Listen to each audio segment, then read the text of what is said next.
There's some alchemy that happens when people are suggesting different portrait projects, or I'm looking around at different people, and sometimes just there's some combination of the topic and the people and the place and just something about it that instantly I'm like, oh, that's a painting.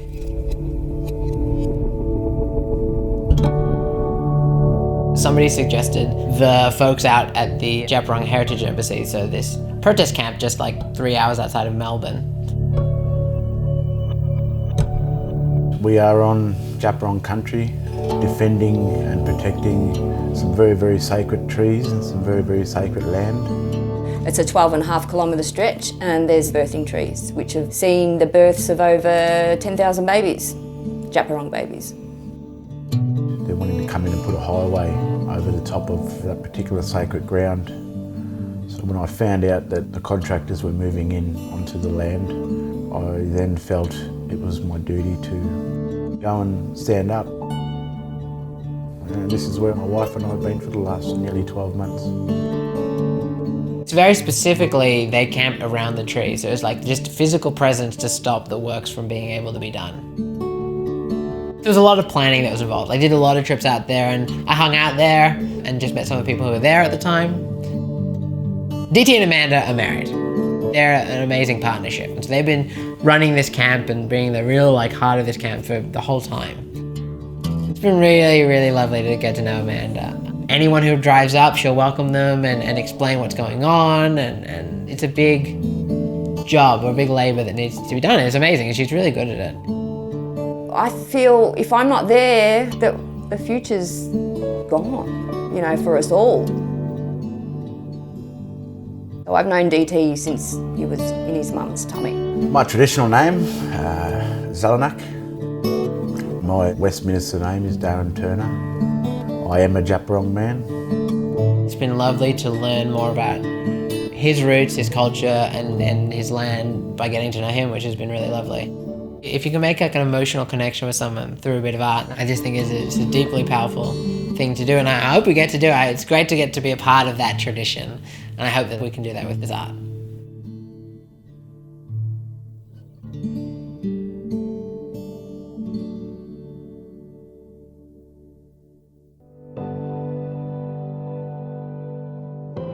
I've never before painted an issue that was happening right now, which is an interesting juxtaposition of oil painting is very slow, protest camps are very fast. So to try and marry those two things has been an interesting part of this whole experience for me. And I knew that in terms of like how much capacity I had to do paintings, it would probably be 3 to 5 people. Beck did have an idea that we should include the trees in the paintings.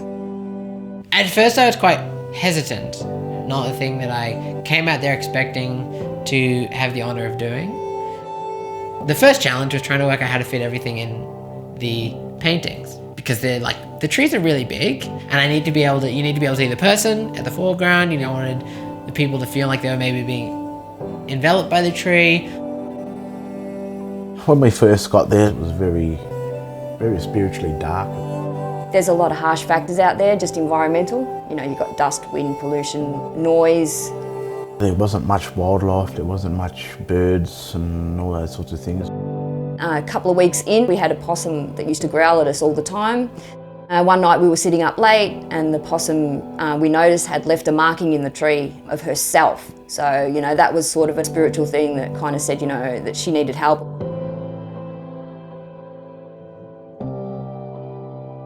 Once upon a time, my wife didn't really do much around culture and things like that, and wasn't really connected to it, and it was really, really raw on that cultural aspect. When I first got to the landscape, I spent some time with grandmother tree and really just had a yarn.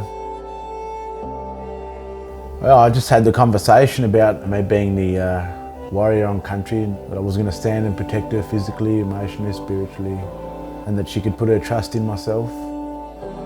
She directed me over to Old Man Tree, and it was where I seen Old Man, and when I turned back and I looked at the old girl, it was like the old girl was reaching over for her husband and his strength and his calming presence. And I knew instantly that we were going to be a team, a force to be reckoned with. Now there are just so many different birds, you know, you've got your rosellas, you know, your different black cockatoo. It was where I had to revive a lot of that. Sing the songs and the dance and calling out to the animals and speaking to them in language. The bird that I rescued, I felt it was important to include that. To me, it symbolises freedom. I think the big way I started thinking about it was I was thinking actually about like each painting almost being like two portraits. Each person would be on their own portrait with one of the trees, and the grandmother tree is the tree for women and women's business, so therefore Amanda would be in front of that one. Then there's the grandfather tree, again a protected tree, so it made a lot of sense for DT to be in front of that one. The grandmother birthing tree, like any woman, she gives herself, her full self. She feeds everything else around her and dehydrates herself just so that can be done. The other grandmother tree was the tree that Auntie Sandra just had the closest connection to. And then the directions tree is a warrior spirit, and like a female spirit. It's manifested a pair of breasts. She's pretty strong and bossy too. The placenta tree, or the directions tree, whatever you may want to call it. The mother would eat the bush tucker when she was pregnant and keep it aside. When the baby was born, the placenta was collected with the bush tucker. The parents would go and bury this tree. That was that child's tree as the child began to grow. If at any stage the child ever felt lonely in its life or happy, sad, it could go and share that with the tree.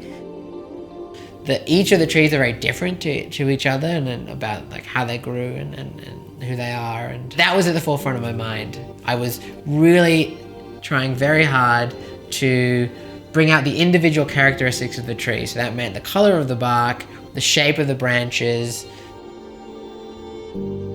The story of the tree is told in its branches, right? It's told in its growth.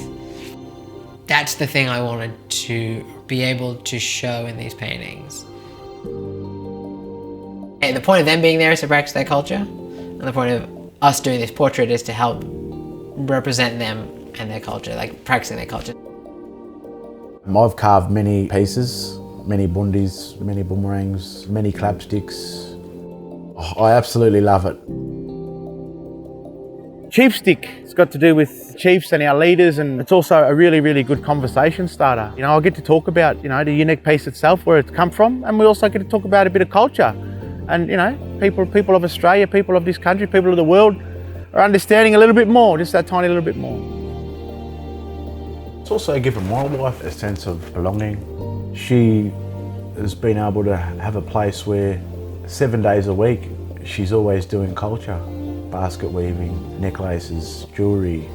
Every single day she's doing something, connecting in a way where it's a part of her now. And she's more connected now than she's ever been in her life. And that's, you know, one of the proudest moments I've been able to see my wife, who is an Arunte woman, come in and do what she's been able to do and put in the work that she's been able to put in. I feel like it's healing with us being there. I think everybody's healing all at the same time. Art can be a way of, you know, keeping an idea alive. So in this case, one of the things that I feel honoured that I get to be a part of is that, in a way, no matter what happens to this land and to this place, that there is this record that we've been able to create together of this story. What we are doing and the message that we are passing is of great significance and of one that is required. It represents First Nations people from all around the world, and to start showing the due respect our culture deserves. I'm protecting that land for everyone. It's not just about Aboriginal people, it's about everybody. Because, you know, if we don't win the fight of sovereignty, then we're all screwed.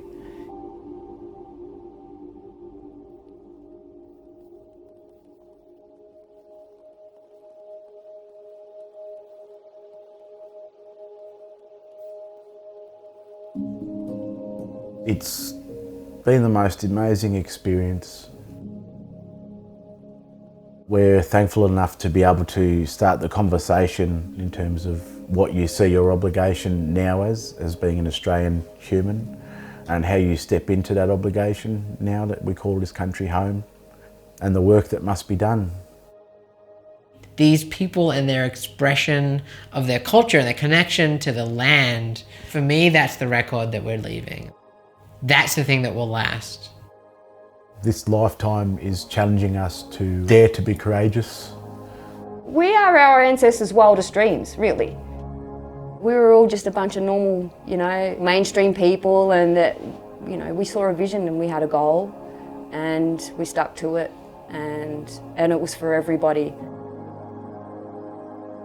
When they look at that painting, I want them to gain a want to know more about the story of what this painting is about.